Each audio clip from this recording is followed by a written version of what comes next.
Hi, I'm Kelly Thompson with Moti-Vitality. It's very important when you're packing up after your demonstration that you clean up after yourself and that you wipe everything down. This is why having white towels and white cloths are so important as part of your test kit equipment. What we need to do when we're packing up, we really need to make sure that we're wiping everything down. We want this area to be neater than it was when we arrived. What this does is it helps demonstrate that this is what's going to happen after the installation. It really helps to demonstrate respect for the customer's home and for their area, and to show appreciation for them allowing you to come into your home.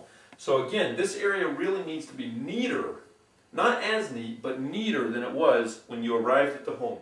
Make sure that there are no signs of your having been there, except for some of the sales tools that you may have left behind. For more information and tips on how to do a better presentation, please visit Moti-Vitality.com.